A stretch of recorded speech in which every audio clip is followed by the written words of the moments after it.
milkshake brings all the boys to the yard, and they're like, it's better than yours. Damn right, it's better than yours. Hello and welcome back to PTMTR, where today I'm going to be showing you how to turn your favorite bar of chocolate into the most incredible milkshake.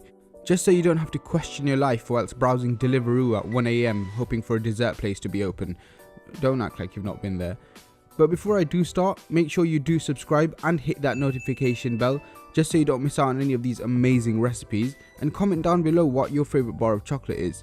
I mean, not that it's even up for debate, the best is Snickers. So we're going to fill this blender up with 3 large scoops of ice cream, which you want to make sure that you're using high quality vanilla ice cream.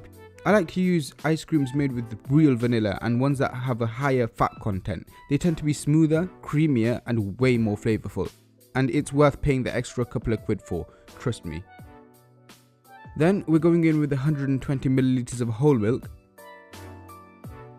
And then just throw in your bar of chocolate. Now, to really boost that flavor, I'm going in with a tablespoon of chocolate spread and another tablespoon of peanut butter. Literally just to reinforce the main Snicker components.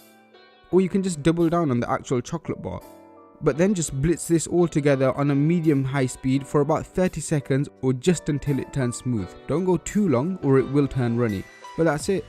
An amazing, smooth, creamy and incredibly tasty milkshake. Of course topped off with some whipped cream. And there you go. And I'm sure that you guys are way more creative than me and will find ways to dress this up. But as something with no frills, it's definitely a winner. Happy cooking.